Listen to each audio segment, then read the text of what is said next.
Hello guys, तो स्वागत है आप सभी का शैडो एक्सप्लेनर चैनल में। कहानी की शुरुआत में हमें एक वॉर का सीन दिखाया जाता है जहाँ पे सारे लोग मर गए होते हैं और वहीं पे हमारा मेन कैरेक्टर बोल रहा होता है मेरे सारे दोस्त मारे गए, मैंने अपने फादर को अपनी आंखों के सामने मरते हुए देखा और इन डीमंस की आर्मी के सामने मैं अकेला ही बचा हूँ। तभी डीमन किंग कहता है ह्यूमन रेस के मार्शल गॉड, तुम तो बहुत ज्यादा वीक निकले और आखिर तुम अब किस चीज के लिए फाइट कर रहे हो, तुम्हारे पास कुछ भी नहीं बचा बचाने के लिए। तभी हमारा मेन कैरेक्टर रोते हुए कहता है कि मैं हूँ किन फैंग द एल्केमी गॉड और मैंने यहाँ पे हजारों साल की जिंदगी जी है, लेकिन अपनी पूरी जिंदगी के अंदर मैं मार्शल आर्ट के बेसिक लेवल पे भी नहीं पहुंच पाया।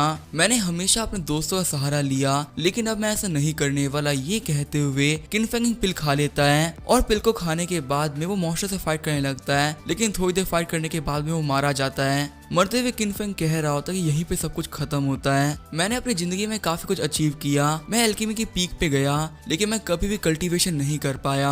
लेकिन अगर गॉड ने मुझे एक और मौका दिया तो मैं खुद को बहुत ज्यादा स्ट्रॉन्ग बनाऊंगा ताकि मैं कभी भी किसी डीमन के सामने वापस से ना हारूं। तभी किन फैंग घबराते हुए अपनी आंखें खोलता है और कहता है कि आखिर मैं कहाँ पर हूँ। और किन फैंग को याद आ रहा होता है कैसे उसकी फियांसे ने उसे धोखा दिया। किन फैंग कह रहा होता है कि मैं तुम्हारे लिए कंपटीशन जीत लिया, लेकिन तुम फिर भी मेरे पे अटैक क्यों कर रही हो। फिर उसकी फियांसे आगे बढ़ते हुए कहती कि हमारा एक मैरिज कॉन्ट्रैक्ट हुआ था और 3 साल पहले मैंने किन फैमिली से रिश्ता जोड़ा था, लेकिन तब से मैंने काफी ग्रो किया। अब मैं 3 सबसे बड़े सेक्ट में से एक ही डिसाइपल हूँ और अब तुम्हारे साथ लूजर मेरे लिए बिल्कुल ही वर्दी नहीं है। ये सब सोचते हुए किन फैंग कल्टीवेशन कर रहा होता है और वो बता रहा होता है कि मेरी पिछली लाइफ के अंदर जो मेरी मार्शल कल्टीवेशन थी वो बिल्कुल ही बेकार थी और कोई भी ऑप्शन ना होने की वजह से मैंने एल्केमी को चुना। हालांकि जब मेरी एल्केमी थी वो एकदम पीक पे पहुंची, लेकिन जब मेरी मार्शल आर्ट्स थी वो बिल्कुल ही बेसिक रह गई। और अगर मेरी मार्शल आर्ट मेरी एल्केमी इतनी स्ट्रांग होती तो कभी भी कोई मॉन्स्टर हम पे अटैक नहीं कर पाता और हमारा क्लैन कभी भी बर्बाद नहीं हुआ होता। और लगता है इस जेड नेकलेस की वजह से मुझे टाइम में पीछे आने का मौका मिला है और इस लाइफ के अंदर उस कैलेमिटी से बचने के लिए चाहे मुझे एल्केमी करनी पड़े या मार्शल आर्ट, मैं सब कुछ करूंगा और मैं अपने किसी भी दुश्मन को बिल्कुल भी नहीं छोड़ने वाला। तभी किन फैंग के पास में उसका सर्वेंट सेंकी आता है और वो कह रहा होता है कि यंग मास्टर, हमारे मेडिसिन गार्डन के अंदर लिन फैमिली के एल्डेस्ट सन लिन लैंग घुस गए हैं। फिर किन फैंग लिन लैंग के बारे में बताते हुए कहता है कि वो उसकी फियांसे का भाई है। पास्ट लाइफ के अंदर लिन लैंग ने किन फैंग को बहुत ज्यादा परेशान किया था ताकि वो उसका मेडिसिन गार्डन को ले सके। फिर किन फैंग बोला ठीक है सेंकी, मुझे उसके पास लेके चलो। सीन चेंज होता है, हमें मेडिसिन गार्डन का सीन दिखाया जाता है। हम देखते हैं लिन लैंग को जो कि कह रहा होता है कमीने किन फैंग, मेरी सिस्टर 3 सबसे बड़े सेक्ट में से एक मून पैलेस की डिसाइपल बन चुकी है। अगर तुम अभी भी हमें मेडिसिन गार्डन वापस नहीं करते हो तो हम लोग तुम्हें नहीं छोड़ेंगे। तभी किन फैंग आते हुए कहता है कि एक ऐसा कमीना बंदा जो कि अपनी बहन के पे छुप के बोलता है, उसके यहाँ पे इतनी बोलने की हिम्मत कैसे हो रही है। और जो मेडिसिन गार्डन है लिन फैमिली को दिया गया था, लेकिन उसका रीजन था वो मैरिज का कॉन्ट्रैक्ट। लेकिन अब जब कॉन्ट्रैक्ट को तोड़ दिया गया है तो ये गार्डन हमारा होता है और कॉन्ट्रैक्ट को तोड़ने के बाद तुम्हारी हिम्मत कैसे इस गार्डन के बारे में बात करने की। वहीं लिन लैंग घबराते हुए सोच रहा होता है क्या ये बंदा सच में किन फैंग ही है। तभी लिन लैंग कहता है कि तुम उस कंपटीशन में बहुत ज्यादा इंजर्ड हो गए थे और अगर मेरी बहन वहां चाहती तो तुम्हें मार डालती, लेकिन उसने मैरिज कॉन्ट्रैक्ट की वजह से तुम्हें छोड़ दिया और फिर भी तुम गार्डन देने से मना कर रहे हो। फिर किन फैंग कहता है कि ये सारी फालतू बातें करने का टाइम मेरे पास नहीं है। अगर तुम्हें यहाँ पे किसी से बात करनी है तो वो है किन फैंग फैमिली की लॉ एंड एनफोर्समेंट टीम, तुम इन लोगों से बात कर सकते हो। वही लिन लैंग सोच रहा होता है किन फैंग आज काफी ज्यादा बदल चुका है, इससे यहाँ पे डील करना बहुत ज्यादा मुश्किल हो रहा है। फिर लिन लैंग कहता है कि तुम्हें पता है सिर्फ 1 महीने के अंदर ही किन फैमिली के हेडक्वार्टर से यहाँ पे कुछ लोग आने वाले हैं एलेक्सीर कलेक्ट करने के लिए। और किन फैंग बोलता है कि हाँ मुझे पता है, तो इससे क्या ही फर्क पड़ता है। फिर लिन लैंग कहता है कैसा रहेगा कि हम लोग एक बेट लगाएं, अगर जो तुम्हारे एलेक्सीर्स हैं वो इस साल के टारगेट को पूरा कर देते हैं तो मैं तुम्हें अपनी माइंस दे दूंगा, लेकिन अगर तुम ऐसा नहीं कर पाते हो तुम अपना मेडिसिन गार्डन मुझे दे दोगे। और ये शर्त सुनकर सेंकी सोच रहा होता है कोई बेवकूफी होगा जो उस बेकार सी माइन के लिए हमारे मेडिसिन गार्डन को बेट पे लगाएगा। और किंग फैंग बोला ठीक है मैं ये बात मानता हूँ, लेकिन इसके लिए हमें एक कॉन्ट्रैक्ट साइन करना होगा। फिर किंग फैंग और लिन लैंग एक कॉन्ट्रैक्ट साइन करते हैं और लिन लैंग वहाँ से हंसते हुए चला जाता है और जाते हुए कह रहा होता है कि भगवान इस बेवकूफ को बचाए। वहीं शैंकी भी कह रहा होता है कि मुझे लगा था जो हमारे यंग मास्टर हैं वो अब बड़े हो चुके हैं, लेकिन मैं गलत सोच रहा था, हमारे यंग मास्टर अभी भी एक बच्चे ही हैं। और किंग फैंग हंसते हुए कह रहा होता है कि एक हजारों साल का बच्चा, इन बेचारों को यहाँ पे बिल्कुल भी नहीं पता कि यहाँ पे क्या होने वाला है।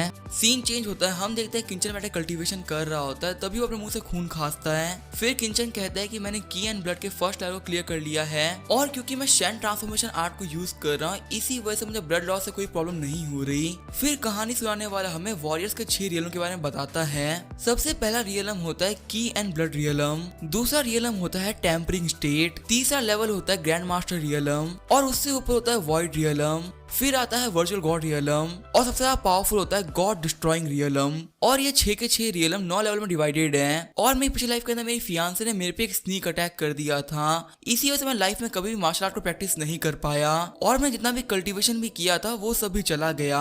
लेकिन ये तो काफी ज्यादा अच्छी बात है कि मेरे पास शैन ट्रांसफॉर्मेशन आर्ट है जिसकी मदद से मैं अपनी मार्शल आर्ट की फाउंडेशन फिर से रख सकता हूँ। और ये ट्रांसफॉर्मेशन टेक्निक बहुत ज्यादा खास टेक्निक है जो कि मैंने अपनी पिछली लाइफ में ढूंढी थी। इसके इफेक्ट जो मैं सेंस है तो काफी ज्यादा अच्छे हो जाते हैं। देखने में तो ये टेक्निक काफी ज्यादा ऑर्डिनरी लगती है लेकिन आज तक जिन लोगों ने भी इसको प्रैक्टिस किया वो फ्यूचर में बहुत ज्यादा बड़े लोग बने हैं। और सभी लोग इस टेक्निक को ऑर्डिनरी इसी वजह से मानते हैं क्योंकि किसी को भी इसकी रियलिटी के बारे में नहीं पता। पास्ट लाइफ में तो मैं भी इस टेक्निक को यूज नहीं कर पाया था लेकिन ये तो काफी ज्यादा अच्छी बात है कि इस लाइफ में मैं इसे यूज कर पाऊंगा। तभी किनफेंग के पास में सर्वेंट आते हुए कहता है कि मास्टर बाहर चलिए, यहाँ पे कुछ बहुत बड़ा हो गया है। जब किनफेंग बाहर आके देखता है तो उनकी सारी क्रॉप खराब हो गई होती है। सर्वेंट कह रहा होता है कि मास्टर बहुत बड़ी प्रॉब्लम हो गई है, सिर्फ 10 दिनों के अंदर कलेक्शन एजेंट आने वाला है लेकिन पता नहीं कैसे हमारे जितने भी हर्ब्स थे वो खराब हो गए। यहाँ तक कि अगर हम लोग फिर से फसल लगाते हैं तो भी हम कुछ नहीं कर पाएंगे। तभी किनफेंग अपनी पावर को यूज करते हुए उस जगह को चेक करने लगता है। जब वो उस जगह को चेक करा तभी उसे कुछ मिलता है और वो कहता है कि ये कैसे पॉसिबल हो सकता है। तियानलो फ्रूट के अंदर लियांग ग्रास क्या कर रही है? जो लियांग ग्रास होती है वो किसी भी क्रॉप को खराब करने की पावर रखती है। तो आखिर मेरे हर्ब्स के बीच में किसने उसको प्लांट किया होगा? ये काम पक्का सा लिन लैंग नहीं किया होगा और शायद यही रीजन था जिसकी वजह से उसने मुझसे बेट भी लगाई थी। उसने अपनी पूरी चालें चल दी है ताकि वो मुझसे वो मेडिसिन गार्डन को फिर से ले सके। लेकिन उस बेवकूफ को बिल्कुल भी नहीं पता कि उसने मुझे काफी ज्यादा अच्छा गिफ्ट दे दिया है। आगे हमें 10 दिन बाद का सीन दिखाया जाता है। किन फैमिली का मेडिसिन कलेक्टर आ गया होता है, साथ ही उसके साथ में लिन फैंग भी आया होता है। लिन फैंग कह रहा होता है कि आखिर किन फैंग कहाँ पर है, क्या वो यहाँ पे मेडिसिन कलेक्टर को ग्रीट करने के लिए नहीं आएगा? और सैंग उस मेडिसिन कलेक्टर के सामने अपने घुटनों पे बैठा हुआ होता है और कहता है कि आप थोड़ी देर वेट कर लीजिए, यंग मास्टर आते ही होंगे। तभी वहाँ पे किन फैंग आते हुए कहता है कि आखिर तुम यहाँ पे क्या शोर कर रहे हो? किन फैंग को देखते हुए लिन फैंग कह रहा होता है तुमने यहाँ पे मेडिसिन कलेक्टर को देखा लेकिन तुम फिर भी उनके सामने झुक के उनको ग्रीट नहीं कर रहे, क्या तुम यहाँ पे इनको डिसरिस्पेक्ट शो कर रहे हो? तभी मेडिसिन कलेक्टर यूलांग कहते हैं कि इनफैक्ट मैं तुम्हें एक चांस दे रहा हूँ, माफी मांग लो। तभी सैंकी और सभी लोग झुकते हुए कहते हैं कि मेडिसिन कलेक्टर प्लीज आप शांत हो जाइए, आप गुस्सा मत कीजिए। वही सैंकी किनफेंग से भी कह रहा होता है कि यंग मास्टर आप इनसे माफी मांग लीजिए। लास्ट टाइम जब ये गुस्सा हुए थे इन्होंने 3 साल का फाइन ठोका था, अगर ये इस बार भी गुस्सा हो गए तो पता नहीं क्या करेंगे। तभी किनफेंग यूलैंग को अपने मिडिल फिंगर दिखाते हुए कहता है कि मैं नहीं झुकूंगा। मिडिल फिंगर को देख के लिन फेंग और सैंकी काफी शौक रह गए होते हैं। वही मेडिसिन कलेक्टर यूलैंग काफी गुस्सा हो गए होते हैं और किनफेंग कह रहा होता है कि तुम सिर्फ एक पार्ट टाइम वर्कर हो, बस तुम यहाँ पे अपनी पावर को यूज करते मुझे फाइन ठोक सकते हो और फाइन ठोके तो मैं क्या ही बिगाड़ लोगे। वही यूलैंग काफी गुस्सा हो गया होता है और कह रहा होता है तुम बाद में बातें करना, पहले मुझे चल के इस साल की हर्ब्स दिखाओ। और किनफेंग कहता है कि जितना हमने वादा किया था उतने हर्ब्स रेडी हैं। तभी यूलैंग हंसते हुए कहता है कि पिछले साल चीजें काफी चेंज हो चुकी हैं, इस साल जो हर्ब्स का कलेक्शन है वो डबल हो चुका है, इसी से तुम्हें डबल हर्ब देने होंगे। फिर यूलैंग अपनी तलवार निकालते हुए कहता है कि अगर तुम ऐसा नहीं कर पाते हो तो मरने के लिए तैयार हो जाओ। वही सैंकी सोच रहा होता है कि ये कमीना हम पे जागती कर रहा है और यहाँ पे हम लोग सिर्फ मेडिसिन गार्डन ही नहीं हारने वाले, लगता है जो हमारे यंग मास्टर है वो भी मरने वाले हैं। वही लिनफेंग सोच रहा होता है कि मुझे पहले से ही पता था कि यहाँ पे यूलांग आने वाला है, इसी वजह से मैंने पहले यूलांग को अपनी साइड में कर लिया था। और किनफेंग को तो पता भी नहीं है कि इसके और मेरे बीच में मेडिसिन गार्डन को लेकर 50-50% की डील हुई है। साथ ही मैंने इस कमीने के मेडिसिन गार्डन को भी खराब कर दिया था, ये पक्का से इसको रिकवर तो नहीं कर पाया होगा और ये सिर्फ अपनी गार्डन ही नहीं अपनी जान भी खोएगा। तभी किनफेंग कहता है कि तुम्हें डबल चाहिए ना, मेरे साथ चलो। फिर क्रॉप्स को देखते हुए लिनफेंग बोलता है क्या तुमने यहाँ पे तियालू फ्रूट को ग्रो किया है? तुमने तो यहाँ पे बहुत ज्यादा बेकार चीज को ग्रो किया है। वही यूलांग भी बोल रहा होता तुमने बहुत ज्यादा घटिया चीज को ग्रो किया है और क्या तुम हमारे क्लैन को कचरा देना चाहते हो? मेरा तो मन यही कर रहा है कि मेन फैमिली के नाम पे तुम्हें यहीं पे एग्जीक्यूट कर दूं।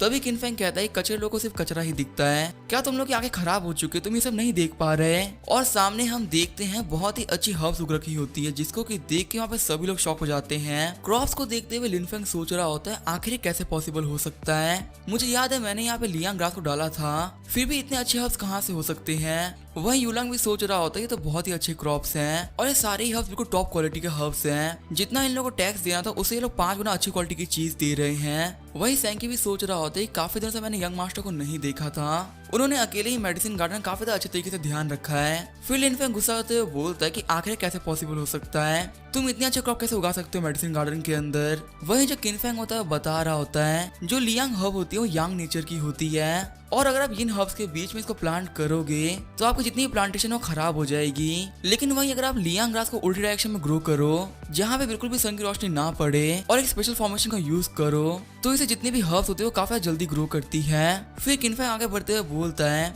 लिनफेंग तुम ये मत सोचो कि मैंने क्या किया और क्या नहीं, लेकिन तुम यहाँ पे पक्का से हारने वाले हो और तुम अपनी माइंड मुझे देने के लिए तैयार हो जाओ। तभी लिनफेंग हंसते हुए बोलता है अगर मैं तुम्हें अपनी माइंड ना भी दूं तो इससे क्या ही फर्क पड़ेगा, तुम मेरा कुछ भी नहीं बिगाड़ सकते। तभी किनफेंग उस एग्रीमेंट को बाहर निकाल देता है और कहता है कि अगर तुम वो माइंड मुझे नहीं दोगे तो जिंदगी भर के लिए तुम्हें जेल जाना पड़ेगा और तुम्हारी फैमिली के पास बहुत सारे बड़े बड़े चार्जेस भी लगेंगे। वही लिनफेंग सोच रहा होता है मैंने बहुत ही बड़ी गलती कर दी इस कॉन्ट्रैक्ट को साइन करके। फिर लिनफेंग बोलता है कि ब्रदर यूलांग मेरी हेल्प करिए। यूलांग कहता है कि बैट तो आपने लगाई थी, मेरा इससे कोई मतलब नहीं है, तो इस मैटर के अंदर मुझे मत घसीटो। फिर लिनफेंग को अपनी माइंड देनी ही पड़ती है। सीन चेंज होता है, हम देखते हैं किनफेंग को जो कि माइंड में आया होता है और वो कह रहा होता है ये जगह सच में काफी शानदार है। फिर सेंकी कहता है कि यंग मास्टर आप काफी होशियार हो चुके हैं, वरना आप कभी भी उस मेडिसिन गार्डन को यूज करते हुए ये माइंड नहीं जीत पाते। और उस टाइम हम सभी लोगों को लगा था कि आपने बहुत बड़ी बेवकूफी कर दी है, लेकिन क्या आप मुझे बता सकते हैं कि आपने उतने अच्छे मेडिसिन गार्डन को इतने बेकार माइंड के चैलेंज पे क्यों लगा दिया? क्या यहाँ पे कोई बहुत ज्यादा अच्छी चीज छुपी हुई है? तभी किनफेंग बोलता है कि नहीं यहाँ पे कुछ भी नहीं है, मुझे तो बस उस कमीने को सबक सिखाना था, इसी वजह से मैंने बैट लगाई थी। ये बात जान के किनफेंग से मदद के लिए बैट लगाई थी, सेंकी काफी शौक रह गया होता है। फिर किनफेंग हमें बताता है कि सेंकी बिल्कुल सही कह रहा है, एक मेडिसिन गार्डन के सामने एक माइंड बिल्कुल ही बेकार चीज होती है। पर मेरी प्रीवियस लाइफ के अंदर मुझे कुछ पता चला था, जितनी माइंड सिंपल दिखती है उतनी सिंपल है नहीं। इसके अंदर जो ब्लैक आयरन ओर है वो काफी शानदार मटेरियल है, और अगर हम लोग ब्लैक आयरन ओर को सही से यूज कर पाए तो इसकी वैल्यू मेडिसिन गार्डन जैसी ही होगी। तभी किनफेंग के पास में गार्ड दौड़ते हुए आता है और कहता है मास्टर वहाँ पे कुछ बहुत बड़ा हुआ है, पास ही में हमारी एक माइंड रह गई है और उस माइंड के अंदर 15 से 20 वर्कर दब के मारे जा चुके हैं। फिर हमें गिरी हुई माइंड के बाहर का सीन दिखाया जाता है जहाँ पे सभी वर्कर का परिवार बैठ के रो रहा होता है। वहीं उन लोगों को देखते हुए सेंकी बोल रहा होता है आखिर कैसे पॉसिबल हो सकता है, जैसे ही इस माइंड की ओनरशिप हमारे हाथों में आई ये माइंड रह गई, इसका मतलब गॉड हमसे खुश नहीं है। फिर उन सभी माइनर्स के फैमिली वाले बोलते हैं ये तो किन फैमिली का यंग मास्टर है, ये सब इसी कमीनी की वजह से हो रहा है। जब तक लिन फैमिली यहाँ पे थी यहाँ पे कुछ भी नहीं हुआ था, लेकिन किन फैमिली के इस माइंड को अपने हाथ में लेते ही गॉड गुस्सा हो गए और गॉड ने अपने गुस्से का हमारे परिवार के लोगों पे उतार दिया। ये सब इसी कमीने की वजह से हो रहा है, अगर इसने माइंड को अपना नहीं बनाया होता तो हमारे परिवार के लोग बिल्कुल ही मरे नहीं होते। सब कुछ देखते हुए सेंकी बोलता है कि मास्टर की जगह काफी डेंजरस हो चुकी है, आपको यहाँ पे और नहीं रुकना चाहिए, यहाँ पे से चले जाइए। किनफेंग कहता है कि नहीं मैं यहाँ से नहीं जाऊंगा। साथ ही वो सोच रहा होता है हमारे हाथों में ये माइंड आते ही ढह गई, ये कोई कोइंसिडेंस तो नहीं हो सकता, ये किसी की चाल है। फिर किनफेंग अपनी सिक्स सेंस का यूज करते हुए माइंड के अंदर देखता है और उसे पता चलता है कि जितने भी लोग अंदर फंसे हुए हैं उनमें से कोई मरा नहीं है, वो सभी लोग सिर्फ बेहोश हुए हैं और जो माइंड वो अंदर से बिल्कुल ठीक है, बाहर से उसका गेट ढहा है और ये काम पक्का से लिनफेंग ने करवाया होगा, उसने यहाँ पे गेट पे एक्सप्लोजन करवाए होंगे जिसकी वजह से माइंड ढह गई। और उस कमीने का प्लान यही है कि वो माइनर्स के फैमिली के हाथों मेरे को मरवा दे, जिससे कि यहाँ पे मैं भी मर जाऊँ, उसका काम भी हो जाए। फिर किनफेंग चिल्लाते हुए कहता है कि सभी लोग मेरी बात सुनो, अंदर यहाँ पे जितने भी लोग फंसे वो सभी जिंदा हैं, अगर हम लोग गेट पे लगे हुए सारे रॉक्स को हटा दे तो हमको बचा सकते हैं। और मैं यहाँ पे सभी लोगों को बोलूँ कि हमको ब्लेम मत कीजिए, प्लीज अपने लोगों को बचाने में हेल्प करिए। तभी यहाँ पे सभी लोग रोते हुए बोलते कि तुम क्या फालतू बातें कर रहे हो, यहाँ पे एक पूरी माइंड रह गई और तुम कह रहे हो कि अंदर लोग जिंदा बचे होंगे, आखिर तुम मरे हुए लोग के बारे में झूठ कैसे कह सकते हो। और ये सब देख के लिनफेंग हंस रहा होता है और कहता है किनफेंग तो बहुत ही बड़ा बेवकूफ है, भले से यहाँ पे कुछ भी कर ले पर ये बचने वाला नहीं है। फिर वहाँ पे जितने माइनर्स के फैमिली वाले होते हैं वो किनफेंग को मारने के लिए आगे बढ़ने लगते हैं और ये कह रहा होता है कि मास्टर आप यहाँ से चले जाइए वरना ये लोग आपको मार डालेंगे। फिर किनफेंग कहता है किन फैमिली के गार्ड्स इन लोगों को मत रोको, इन सभी के हाथों में वेपन्स दे दो और अभी इनके ऊपर है कि उस वेपन से मुझे मारते हैं या अपने बचे हुए लोगों को बचाने की कोशिश करते हैं। और अगर आप सभी लोग यहाँ पे गिव अप करना है तो आप गिव अप कर सकते हैं, लेकिन मैं अपनी लाइफ पे कसम भाई कहता हूँ कि वो सभी लोग बिल्कुल ठीक है। अगर यहाँ पे खुदाई करने के बाद में भी आप लोग को वो सही नहीं मिलते तो मुझे मार डालना, मुझे मारने के बावजूद मैं आपको कुछ नहीं कहूंगा और ना ही मेरी किन फैमिली आप लोगों से बदला लेने के लिए आएगी। लेकिन अभी आप लोगों पे कि आखिर आप लोग मदद करते हैं कि नहीं। फिर वहाँ पे सभी लोग आपस में बात करने लगते हैं कि हमें एक बार बिलीव करना चाहिए। फिर सभी लोग आगे बढ़ते उस माइंड को खोदने लगते हैं। वही किनफेंग सेंकी को बोलता है कि तुम्हें मेरे लिए एक काम करना है। वही सेंकी सोच रहा होता है कि आखिर यंग मास्टर मुझे काम करने के लिए क्यों कह रहे हैं, और उन सभी को माइंड खोदते हुए देख के लिनफेंग कह रहा होता है इसे और अच्छे से खोदो, अगर तुम्हें उन सारे वर्कर्स की बॉडी मिल भी आती है तो भी तुम कुछ नहीं कर पाओगे, क्योंकि मैंने उन सभी लोगों को मारने के लिए अंदर एक पॉइजनस गैस डाली है जिससे कि उन लोगों के लिए बचना काफी ज्यादा मुश्किल हो जाएगा। और किनफेंग तुमने लोगों के सामने बहुत बड़ी बड़ी बातें कर दी है, अब तो तुम बिल्कुल भी नहीं बचने वाले। जैसे ही सभी लोग अपने लोगों को मरा हुआ देखेंगे तुम्हें भी मार डालेंगे। खोदते खोदते फाइनली वो लोग गेट को खोद देते हैं। फिर वो सभी लोग देखते हैं कि अंदर जितने ही वर्कर्स होते हैं वो मरे हुए पड़े होते हैं और वो लोग रोते हुए कहते हैं कि आपने झूठ कहा, यहाँ पे जितने भी लोग पड़े हुए वो सभी मर चुके हैं। फिर लिनफेंग वहाँ पे आते हुए कहता है कि ये सभी उस कमीने किनफेंग की गलती है, तुम लोग को उस कमीने को जिंदा नहीं छोड़ना चाहिए। फिर वो सभी लोग आगे बढ़ते हुए कह रहे होते हैं कि हमारे लोग की जान गई है, हम तुम्हें भी नहीं छोड़ने वाले किनफेंग। लिनफेंग बाहर से खड़े हुए किनफेंग को देख रहा होता है और सोच रहा होता है इसे पक्का यही लग रहा होगा कि मैंने ये सब किया है, लेकिन इस बच्चे के पास में कोई प्रूफ नहीं कि मैंने ये सब किया है और ना ही इसे कोई प्रूफ मिलने वाला है। और इसने पक्का से डर के मारे अपनी पैंट भी गीली कर दी होगी और ये सोच रहा होगा कि आखिर मैं घर कैसे जाऊं। तभी सैंकी किनफेंग की मंगाई हुई चीज लेके आता है और किनफेंग वहाँ पे खड़े हुए देख के लिनफेंग सोच रहा होता है आखिर ये भाग क्यों नहीं रहा, यहाँ पे रखे क्या करने की सोच रहा है। फिर किनफेंग सभी लोग को ऑर्डर करता है कि इस फ्रूट को काफी ज्यादा अच्छे से खाओ और इसको खाने के बाद में दूसरे के मुंह में इसे अपने मुंह से ट्रांसफर कर दो। और किनफेंग के लोग को ये सब करते हुए देख के लिनफेंग बोलता है देखो तुम्हारे फैमिली मेंबर्स की डिसरिस्पेक्ट कर रहा है, उन लोग के मरने के बाद भी ये कमीना उनको नहीं छोड़ रहा। वहीं जो सारे लोग होते हैं वो काफी गुस्सा हो गए होते हैं और वो कह रहे होते हैं कि हम इस कमीने को मार डालेंगे, ये हमारे मरे हुए फैमिली मेंबर्स की इंसल्ट कर रहा है। वही किनफेंग कहता है कि सैंकी डरो मत, जैसा मैं कह रहा हूँ वैसे ही करते रहो। वही किनफेंग भी उन सभी लोग के मुंह में अपने हाथों से वो मेडिसिन डाल रहा होता है। जो सैंकी होता है वो भी सोच रहा होता है कि मास्टर आपने ये काम करवा दिए, इसे तो बेहतर मौत ही थी। तभी वहाँ पे जो मरे हुए वर्कर्स होते हैं वो उठ के बैठ जाते हैं, जिसको कि देख के वहाँ पे जितने भी लोग होते हैं वो सभी शॉक रह गए होते हैं। फिर एक औरत आगे बढ़ते हुए कहती है कि मेरा पति जिंदा है और मास्टर किनफेंग ने बिल्कुल सही कहा था। वही जो किनफेंग होता है वो कह रहा होता है ये सभी लोग मरे नहीं थे, असल में जो इन्होंने पॉइजन सूंघा है उसका नाम है स्वयं मिदामा। फिलहाल इस पॉइजन को ठीक करने का कोई भी रास्ता नहीं है, लेकिन अगर तुम तियानलू फ्रूट किसी को मैश करके खिलाते हो तो वो आराम से इस पॉइजन के इफेक्ट से बाहर निकल सकता है। इसी वजह से मैंने सैंकी से तियानलू फ्रूट मंगवाए थे ताकि मैं इन माइनस को ये खिला सकूं। और लगता है कि इस एरा के अंदर सिर्फ मैं ही अकेला वो इंसान हूँ जिसको कि इस टेक्निक के बारे में सब कुछ मालूम है। फिर किनफेंग वर्कर के पास जाते हुए कहता है कि मुझे सही बताओ आखिर तुम यहाँ पे बेहोश कैसे हो गए थे और तुम लोगों को पॉइजन किसने सुंघाया था। तभी वो वर्कर कहता है कि हाँ मुझे याद आया, हमें बेहोश करने वाला लिन लैंग था। उस कमीने ने पहले हम लोग को इस केव के अंदर बंद करने की कोशिश करी और जब हम लोगों ने उसकी बात नहीं मानी तो वो हमको पॉइजन सुंघा के भाग गया और इस पॉइजन सूंघते ही हम सभी लोग बेहोश हो गए थे। फिर सारे वर्कर कहते हैं कि हाँ इसी कमीने ने हमें बेहोश किया था और हमें यहाँ पे मरने के लिए छोड़ के भाग गया। फिर किनफेंग कहता है कि ब्रदर लिन लैंग लगा नहीं था कि आप कुछ ऐसा कर सकते हैं, पर लगता है सच्चाई सबके सामने आ चुकी है और क्या यहाँ पे जितने भी लोग गुस्सा आ रहा था कि मैंने उनके फैमिली मेंबर्स को मार दिया है, क्या उनको अब गुस्सा नहीं आ रहा। यही वो कमी है जिसने कि आपके फैमिली मेंबर्स को मरने के लिए छोड़ दिया था। वही जो लिन लैंग होता है उसके डर के मारे सुसु हो गई होती है और वो कह रहा होता है प्लीज मुझे मत मारो। फिर सभी वर्कर्स मिलकर लिन लैंग को मारने लगते हैं। थोड़ी देर बाद जो किनफेंग होता है वो माइन के अंदर कुछ ढूंढने का ट्राई कर रहा होता है। तभी सैंकी बोलता है कि यंग मास्टर आखिर आप क्या ढूंढना चाहते हैं। वही जो किनफेंग होता है वो सोच रहा होता है कि मुझे अच्छे से याद है जो लिन लैंग की ब्लैक आयरन ओर की माइन थी वो यही वाली माइन थी, तो आखिर मुझे ब्लैक आयरन ओर मिल क्यों नहीं रहा है। तभी एक वर्कर आगे बढ़ते हुए बोलता है कि यंग मास्टर का बहुत बहुत शुक्रिया, आपने यहाँ पे हम सभी लोग की जान बचा ली। फिर यहाँ पे सभी वर्कर झुकते हुए कहते हैं कि हम आपकी अच्छाई को कभी भी नहीं भूल सकते। फिर किनफेंग कहता है कि आप सभी लोग बहुत ज्यादा थक गए होंगे और फिलहाल कुछ दिनों के लिए मैं माइंड को ही बंद कर रहा हूँ, ये बाद में खुलेगी, तो तब तक के लिए आप सभी लोग रेस्ट कर सकते हैं। वही लिन लैंग सोच रहा होता है कि भले से मैंने लाइफ में कुछ भी किया लेकिन कभी मेरे टाउन के लोगों ने मेरी तारीफ नहीं करी थी, ये पहली बार जब वो मेरे साथ झुक के मेरी तारीफ कर रहे हैं। फिर वो सारे वर्कर्स कहते हैं कि जैसा मास्टर किनफेंग कह रहे हैं हम लोग बिल्कुल वैसा ही करेंगे। फिर किनफेंग पूछता है कि आखिर वो कमियां लिन लैंग कहाँ पर है और वो वर्कर बताता है कि हम लोग उस कमीने को मार रहे थे और शायद वो उसके बाद में भाग गया था। और किनफेंग सोच रहा होता पक्का लिन लैंग को पता होगा कि आखिर यहाँ पे ब्लैक आयरन की माइन कहाँ पर है, लेकिन वो कभी ना मुझे बताने से पहले यहाँ से भाग गया। फिर सैंकी वहाँ पे आता और कहता है कि मास्टर यहाँ पे सब कुछ शांत हो चुका है, अब हम सभी लोग घर चलना चाहिए। फिर किनफेंग सैंकी से कहता है क्या तुम्हें पासी के टाउन के लोन शार्क्स के बारे में पता है, और सैंकी कहता है कि हाँ मैं उनको जानता हूँ, वो सभी लोन शार्क काफी खतरनाक लोग हैं, उन लोगों से पैसा उधार लेना और उनका पैसा वापस करना दोनों ही बहुत मुश्किल है, और अगर आप गलती से भी उनका पैसा वापस नहीं कर पाते हो तो वो आपकी हालत खराब कर देंगे और आपकी टांगे तोड़ देंगे। और ज्यादातर लोग उनका पैसा वापस इसी वजह से नहीं कर पाते क्योंकि जो उनका इंटरेस्ट रेट है वो बहुत ज्यादा हाई है। सिर्फ कुछ बेवकूफी होते हैं जो कि उनसे पैसा उधार लेते हैं। लेकिन मास्टर आप मुझे उनके बारे में क्यों पूछ रहे हैं, कहीं आप उनसे पैसा लेंगे तो नहीं सोच रहे ना।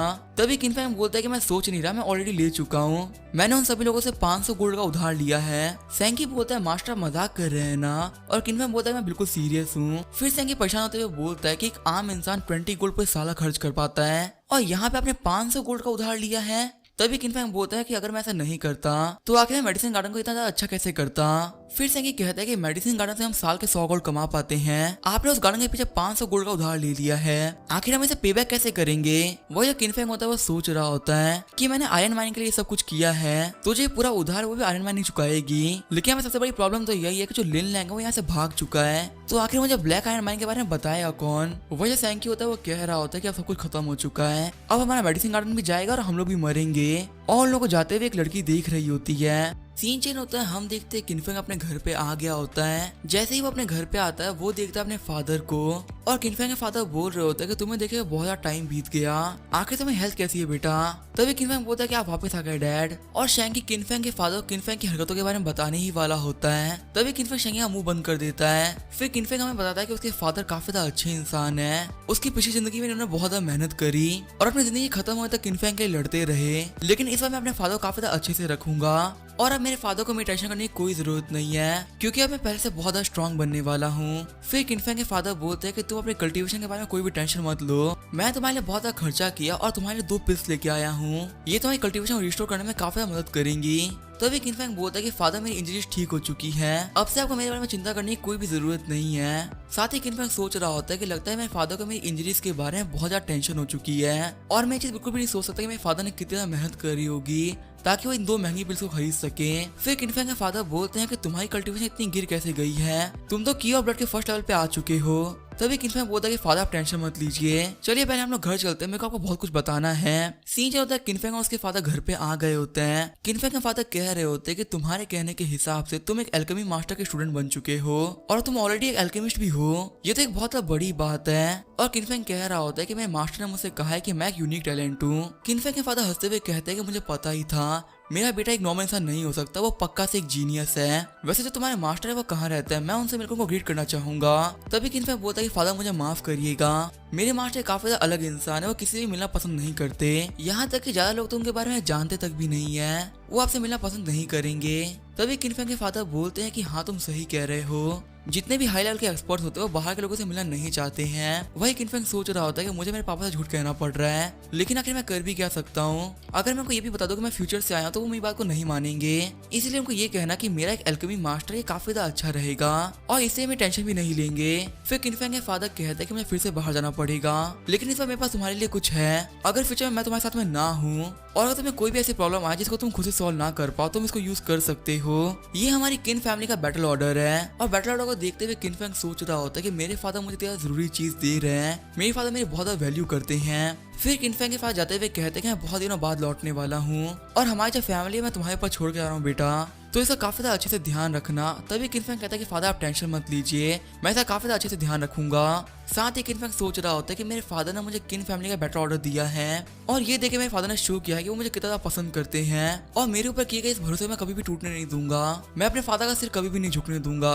आगे अगले दिन सैंकी कह रहा होता है यंग मास्टर काफी देर से कोई हमारा दरवाजा पीट रहा है, कहीं वो लोन शार्क तो नहीं। वहीं जो किनफेंग होता है काफी घबरा गया होता है और कहता है कि सैंकी मेरी बात सुनो, हमारी फैमिली के जितने भी गार्ड्स हैं उन सभी लोग को बुला के लेके आ जाओ और कह दो कि वो लोग दरवाजे पे तैनात हो जाएं। बाहर निकलते हुए किनचेंग सोच रहा होता है कि आज तो मैं गया, वो लोन शार्क मुझे बिल्कुल भी नहीं छोड़ने वाले और मैं मन कहता है कि कल मैं अपने फादर से पैसे मांग लूं, लेकिन उन्होंने मेरे लिए बहुत सी महंगी पिल खरीद ली थी, इसी वजह से मैं उनसे पैसे नहीं मांग पाया और मेरे पास जितनी भी सेविंग्स थी वो सब खर्च हो चुकी है। पता नहीं अब मैं क्या करूंगा, अगर मैं पैसा नहीं दे पाया तो ये जो लोन शार्क है वो मेरे घर को भी रख लेंगे। फिर किनचेंग बोलता है गेट खोल दो। साथ ही वो सोच रहा होता है लगता है मुझे फाइट के लिए तैयार होना चाहिए, यहाँ पे काफी खतरनाक फाइट होने वाली है। तभी सैंकी कहता है कि मास्टर अपनी आंखें खोलिए और हम देखते जो आई होती है वो एक लड़की होती है और इस लड़की को देख के किनचेंग सोच रहा होता है क्या ये एक लोन शार्क है और दिखने में तो बहुत ज्यादा प्यारी है। फिर वो लड़की कहती है कि मेरा नाम है हाओ चैन। तभी सैंकी पूछता है कि तुम कौन हो और हाओ चैन कहती है कि मैं यहाँ पे उनसे मिलने के लिए आई हूँ जिन्होंने मेरी जिंदगी को बचाया है। वही किनचेंग अभी भी सोच रहा होता है तो बहुत ज्यादा प्यारी दिखती है। फिर सैंकी बोलता है क्या तुम एक लोन शार्क हो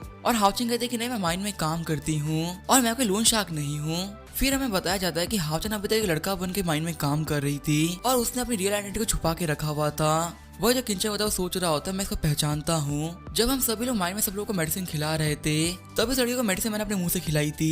और अगर मैं सच बताता मैंने वहाँ पे किसी के भी ना देखने का बहुत फायदा उठाया था और मुझे वो काम करने में काफी मजा भी आया था। फिर किंचन कहता है कि तुम यहाँ पे मुझे ढूंढने के लिए आई हो और किंचन सोच रहा होता है कि आखिर मुझे कैसे रीपे करेगी। कहीं लड़की मेरे साथ शादी करने की तो नहीं सोच रही ना।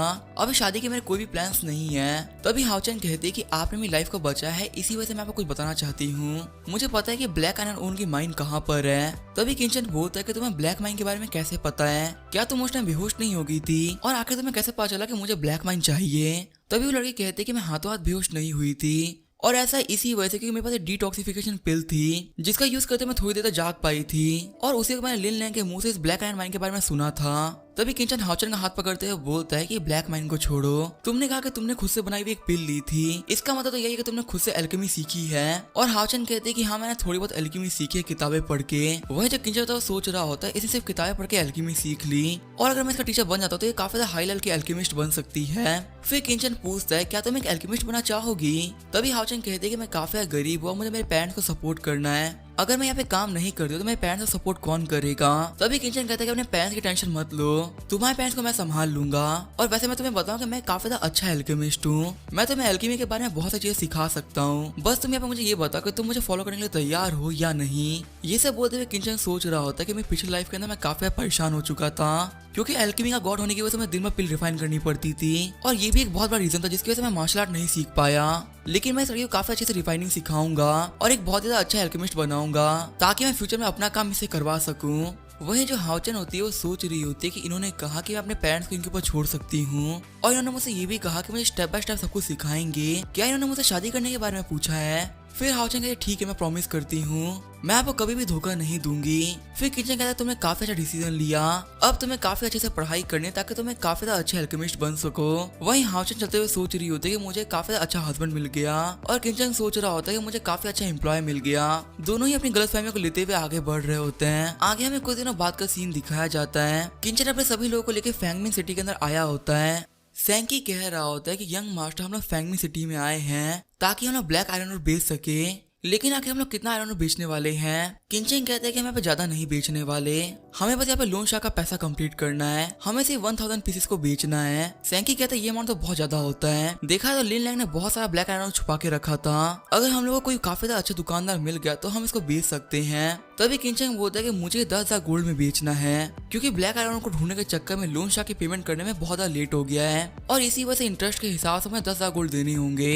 ये सुनकर सैंकी जितने भी गार्ड्स होते हैं सभी शॉक हो गए होते हैं और वो कहते हैं क्या 10,000 गोल्ड इतनी बड़ी पेमेंट हम लोग कैसे करेंगे, हमारे पास सेट के लिए इतना बड़ा पेमेंट करना बहुत ज्यादा मुश्किल है। तभी किंचन कहता है तुम लोग टेंशन मत लो, मैं यहाँ पे हूँ ना, मैं सब कुछ ठीक कर दूंगा। साथ ही किंचन सोच रहा होता है कि मैंने और हाओचन ने बहुत ज्यादा मेहनत करी है ताकि हम उस ब्लैक आयरन को काफी अच्छे से रिफाइन कर सके और मैं ज्यादा कॉन्फिडेंट को जैसे ही कोई इसको देखेगा उसे पक्का से खरीदना चाहेगा, वो एक मास्टर पीस है। लेकिन जैसे वो लोग दुकान पे आते हैं दुकानदार कहता है क्या 10,000 गोल्ड, तुम्हारे ब्लैक आयरन के लिए तो मैं 500 गोल्ड भी ना दूं, आखिर तुम लोग इतना बड़ा अमाउंट सोच भी कर सकते हो। और ये सारी बात सुनकर किंचन एकदम शॉक रह गया होता है और हम देखते हुए लोग फैंगमिन सिटी की सबसे बड़ी शॉप में आए होते हैं और जो शॉपकीपर होता है वो कह रहा होता है कि तुम्हारा ब्लैक आयरन एकदम बेकार चीज है, ये मुझे बिल्कुल पसंद नहीं है, इसको वापस लेकर चले जाओ।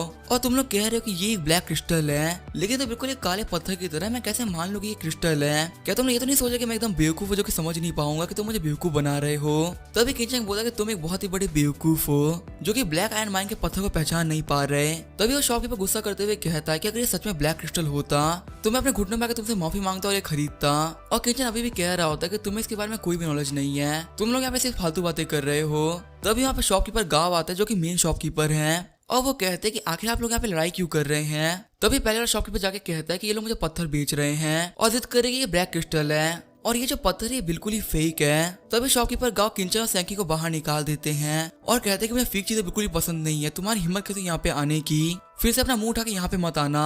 वहीं हम देखते हैं किंचन को जो काफी गुस्सा हो गया होता है और वो कह रहा होता है कि इन कमीनों की हिम्मत कैसे मेरे ब्लैक आयरन को फेक कहने की, मैं इन कमीनों को खत्म कर दूंगा, मुझे बहुत ज्यादा गुस्सा आ रहा है। वही सैंकी किंचन को रोक रहा होता है और कहता है यंग मास्टर रुक जाइए, शॉपकीपर गाँव काफी ज्यादा पावरफुल इंसान है जिसके पीछे बहुत ही बड़ा बैकग्राउंड है, हम लोग इस बंदे से ऐसे टक्कर नहीं ले सकते। फिर किंचन भी शांत होते हुए कहता है कि हाँ तुम सही कह रहे हो, शॉपकीपर गांव का जो बैकग्राउंड है हमारी फैमिली इतना स्ट्रांग है इसी वजह से फिलहाल हम उसे टक्कर नहीं ले सकते। वही शैंकी सोच रहा होता है कि फाइनली यंग मास्टर रुक गए और किंचन कह रहा होता है ये इकलौती शॉप थी जहाँ पे मैं अपने आइटम्स को काफी आराम से बेच सकता था। लगता है कि अब मुझे अपने आइटम को बेचने के लिए बहुत ज्यादा दूर जाना होगा क्योंकि आसपास में ऐसी कोई भी सिटी नहीं है जहाँ पे मैं इसको बेच सकूं। सीन चल होता है हम देखते हैं शॉपकीपर गाँव को जो ये कह रहे होते हैं कि अगर तुम्हें फ्यूचर में ऐसे लोग मिले तो इन लोगों से बिल्कुल भी दिमाग मत लगाना, इनको बस बाहर फेंक देना। वहीं वो दूसरा शॉपकीपर कह रहा होता है कि ठीक है शॉपकीपर गाँव में एक चीज याद रखूंगा। फिर शॉपकीपर गाँव अपने सामने रखे हुए आयरन ओर को देखते हैं और कहते हैं कि आखिर कोयला हमारे सामने क्या कर रहा है। तभी वो पहला शॉपकीपर बताता है कि यही वो ब्लैक आयरन ओर है जो कि वो झूठे लोग लेके आए थे। फिर शॉपकीपर गाँव को चेक करने लगते हैं और कहते हैं चलो चेक करते हैं कि असली है नहीं। और पहला शॉपकीपर कह रहा होता है ये बिल्कुल ही नकली है। एक नॉर्मल ब्लैक क्रिस्टल बहुत क्लियर होता है और वो कमीना मुझे इतना बेकार से 10,000 गोल्ड की बेचना चाहता था। मैंने अच्छा किया ना उसको भगा के। फिर जैसे शॉपकीपर का उस पत्थर को थोड़ा सा पूछते हैं वो चमकने लगता है और जो पहले वाला शॉपकीपर होता है वो कहता है कि मैंने कहा था ना कि ये फेक है, देखिए पत्थर की तरह चमक रहा है, कोई पत्थर चमकता नहीं है। तभी शॉपकीपर गाँव उस पहले वाले बंदे को एक मुक्का मार देते हैं और कहते हैं कि तुम एक बहुत ही बड़े बेवकूफ हो। तभी वो पहला शॉपकीपर बोलता है कि मास्टर आप क्या कर रहे हैं। शॉपकीपर गाँव कहते हैं कि तुमने एक बहुत ही बड़ी बेवकूफी कर दी है, तुम्हारी वजह से मैंने किसी बहुत ही बड़े इंसान को ऑफेंड कर दिया। मैं तो बस यही होप कर रहा हूं कि ज्यादा गुस्सा ना हुए हो और हमें अपने सारे आइटम बेच दें। सीन चल होता है हम देखते हैं किंचन को जो कि अपने लोगों को लेकर कहीं और जा रहा होता है। तभी सेंगी कहता है कि मास्टर ये हमारी ही गलती है, हमने अपने आयरन को बहुत ज्यादा महंगा बता दिया था, अगर हम ऐसे ही पैसे घूमेंगे तो हमसे कोई भी नहीं खरीदेगा। और जो बाकी गार्ड्स होते हैं वो भी कह रहे होते हैं कि हाँ सैंकी बिल्कुल सही कह रहा है, ये जो प्राइसेस है वो बहुत हाई है। वही जो किंचन होता है वो कहता है कि हाँ तुम सही कह रहे हो, लगता है मैंने इसे काफी ज्यादा अच्छे से रिफाइन कर दिया, इसी से इसे पहचान ही नहीं पा रहा।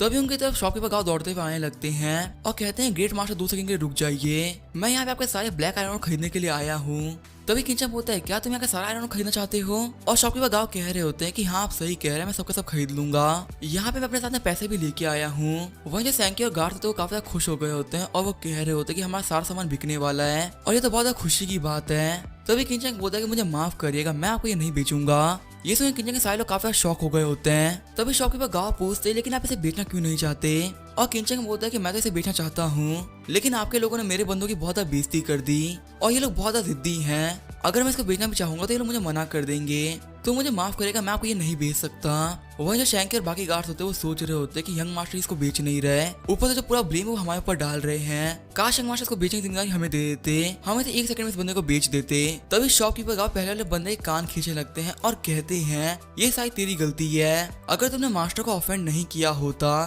तो पक्का से अपने गुड्स हमें बेच देते।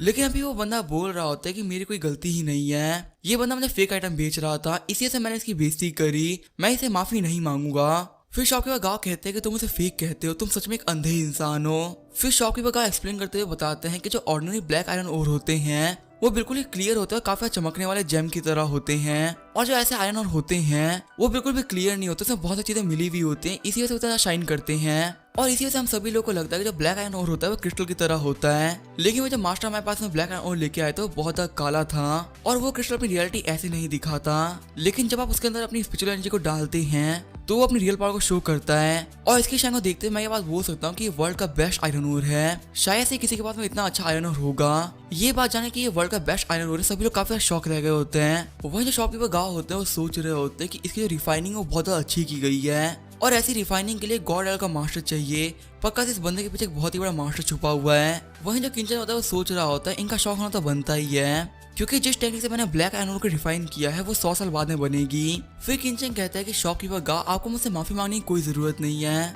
बस आप अपने साइड वाले बंदे से कहिए कि अपने घुटनों पे आके माफी मांग ले, मेरे लिए बस इतना ही काफी रहेगा, और अगर आप ऐसा नहीं कर सकते तो मैं यहाँ से जा रहा हूँ। तभी शॉपकीपर गाँव अपने पास वाले बंदे को मुक्का मारते हुए कहते कि मैं तुमसे कहा ना झुकने के लिए, तो आखिर तुम झुक क्यों नहीं रहे। वहीं में पहले वाला बंदा बोल रहा होता कि मुझे माफ कर दो, मैं गलत था। फिर शॉपकीपर गाँव कहते कि अब तो इस कमीने को सजा मिल गई ना, और क्या माफी के तौर पे आप 30,000 गोल्ड के अंदर अपना सारा आइटम दे देंगे। फिर किंचन बोला ठीक है मैं आपको थोड़ा सा लॉस सह लेता हूँ, मैं सारा आइटम आप ही को बेच देता हूँ। और शॉपकीपर गाँव कहते हैं कि मेरे लिए तो सोचने के लिए शुक्रिया। वही सैंकी और बाकी सारे बंदे सोच रहे होते हैं क्या ये 30,000 गोल्ड के अंदर बिक गया, और मास्टर कह रहे कि मुझे लॉस फील हो रहा है, और आखिर यहाँ पे क्या हो रहा है हम तीनों को बिल्कुल समझ में नहीं आ रहा। यंग मास्टर यहाँ पे सिर्फ अपना लोन चुकाने के लिए आए थे, लेकिन तो बहुत सारा पैसा भी कमा लिए। फिर किंचन में पैसे दिखाते हुए कहता है कि ये तो काफी ज्यादा है, हमारे जितने भी कर्जे वो काफी आराम से चुक जाएंगे, तो चलो ठीक है सब लोग चलते शॉपिंग करने के लिए। साथ ही किंचन सोच रहा होता है कि मार्शल आर्ट के अंदर आगे बढ़ने के लिए मुझे बहुत सारी चीजें चाहिए और मुझे बहुत सारे पैसे को भी खर्च करना ही पड़ेगा। सीन चल होता है, हम देखते हैं लिन फैंग को जो कि किसी के पाँव में गिरा हुआ होता है और कह रहा होता है गॉडफादर आपके बच्चों को काफी बुली किया गया है और मुझे बुली करने वाला वो कमीना किन फैंग है, प्लीज मुझे आप जस्टिस दिलाइए। उस कमीने मुझे बहुत बुद्धि से मरवाया, मैं वहां से बहुत ज्यादा मुश्किल से भागा वरना वो लोग मुझे मार डालते। तभी वो बंदा बोलता है कि तुम्हारे कहने के हिसाब से किन फैंग ने तुम्हारे पे एक झूठा आरोप लगाया और तुम्हें गाँव वालों से पिटवाया। और लिन फैंग बोलता है कि हाँ गॉडफादर ये आप सही कह रहे हैं और मैंने तो ये भी सुना है कि वो कमीना किन फैंग अभी फैंगनिंग सिटी के अंदर है, तो आखिर हम लोग एक्शन क्यों नहीं ले लेते उसके ऊपर। फिर गॉडफादर ये कहता है कि मैं समझ गया मुझे क्या करना है, उस कमीने की हिम्मत कैसे तुम्हें फंसाने की, मैं बिल्कुल भी यहाँ पे शांत नहीं बैठने वाला, तुम टेंशन मत लो। और पक्का से वो कमीना किन फैंग कल का सूरज नहीं देख पाएगा। और लिन फैंग कह रहा होता थैंक यू गॉडफादर। तभी हम देखते हैं उसने जो ब्लड लगाया होता है वो फेक ब्लड होता है, साथ ही वो सोच रहा होता है किन फैंग इस बार तुम नहीं बचने वाले।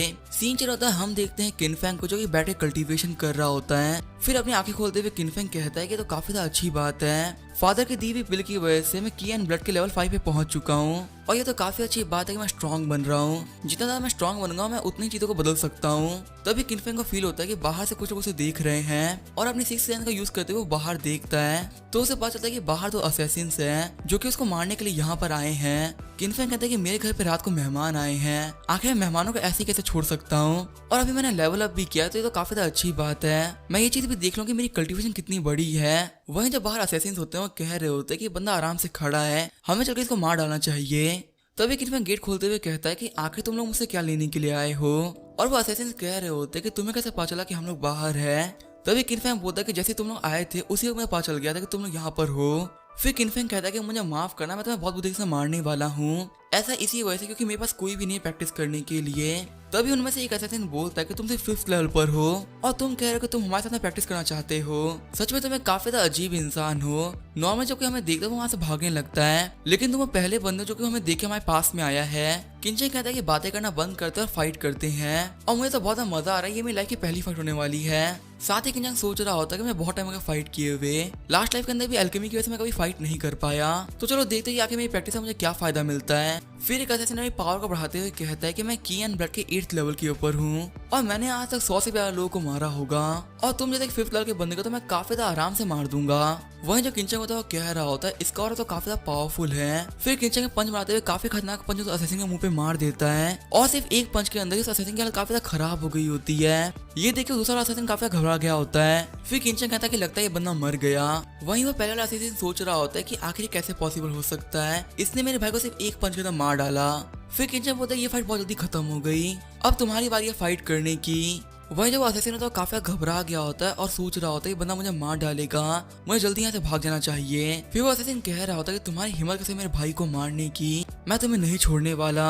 फिर किंचन बोलता है क्या तुम अपने भाई का बदला लेने के लिए फाइट करोगे। तभी वो असैसिन भागते हुए कहता है कि अभी तो बहुत टाइम है, मैं अगले 10 साल के अंदर तुमसे पक्का से रिवेंज ले लूंगा, लेकिन फिलहाल के लिए मैं यहाँ से जा रहा हूँ। वो जब किंचन होता है वो सोच रहा होता है तो काफी ज्यादा अच्छी बात है, मेरा ट्रांसफॉर्मेशन आर्ट वो काफी ज्यादा अच्छे से काम कर रहा है, वरना मैं कभी भी एक लेवल 8 के बंदे को इतनी आराम से नहीं हरा पाता। और क्या मुझे असैसिन को फॉलो करना चाहिए कि आखिर कहाँ जा रहा है, और वो कौन बंदा जिसने कि मुझे मरवाने के लिए इसको यहाँ पे भेजा है। सीन चल होता है फैंगमिन सिटी के सिटी लॉर्ड को मेंशन दिखाया जाता है। वह जब किंचन होता है वो भी सोच रहा होता है कि वो असैसिन यहाँ पर आया फिर गायब हो गया, लगता है इन सब चीजों के वजह जो भी मास्टर माइंड है वो यहीं पे रहता है और कहीं आसपास ही होगा। तभी किंचन के पीछे से असैसिन आ जाता है और कहते हैं कि वो लोग बहुत कमियां निकले, उन लोगों ने मुझे मार डाला। वहीं जो किंचन होता है वो सोच रहा होता है कि इसके मास्टर ने इसे ही मार डाला, लगता है कि इसका मास्टर चाहता है कि इसकी रियलिटी सामने ना आए। तभी हम देखते हैं बहुत सारे बंदे मशाल लेके आने लगते हैं और कहते हैं जल्दी चोर को पकड़ो, वो यहाँ से भागने ना पाए। वही जो किंचन होता है वो सोच रहा होता है लगता है मैं ट्रैप में फंस गया। हम देखते किंचन को बहुत सारे लोगों ने घेर लिया होता है और किंचन सोच रहा होता है ये सभी 8 लेवल के मास्टर्स हैं, मैं यहाँ से बिल्कुल ही बच के नहीं निकल सकता।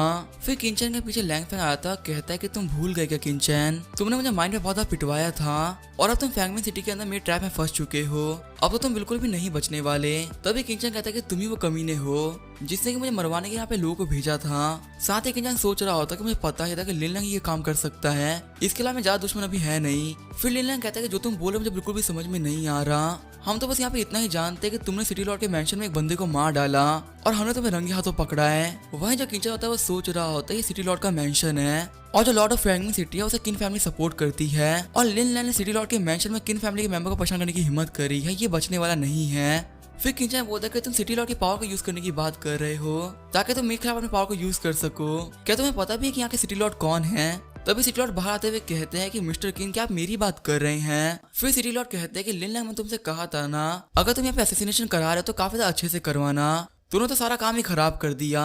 तभी लिन लैंग कहते हैं कि यस गॉडफादर, मुझे माफ करेगा, ये मेरी गलती थी। किंचन बोलता है क्या गॉडफादर, लेकिन तुम तो किन फैमिली से थे ना।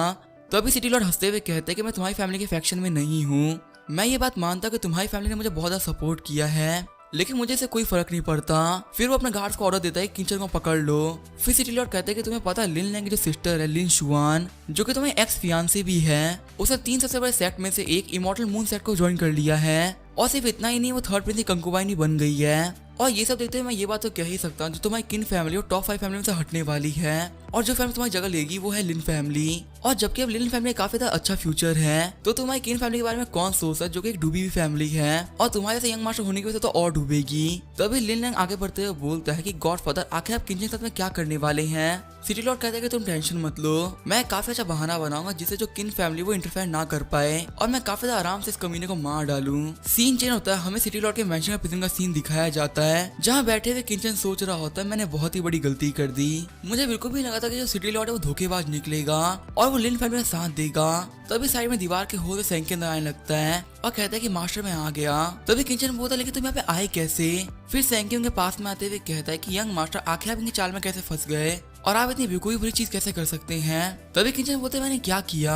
सैंकी बताता है कि सिटी लॉर्ड के लोगों ने कहा है कि आपने 2 रॉयल बंदों को मार डाला और आपने उनको लिन शुआन की वजह से मारा है, जो कि आपकी फियांसे थी, और इसी वजह से वो लोग कल सुबह आपको मार देंगे। तभी किंचन बोलता है अच्छा ये मुझे मारने के बारे में सोच रहे हैं। साथ ही किंचन सोच रहा होता है कि मुझे लगा था कि मैं जेल में भरा जाएगा या फिर मुझे कोई और पनिशमेंट मिलेगी, लेकिन सिटी लॉर्ड तो बहुत बड़ा कमियां निकला।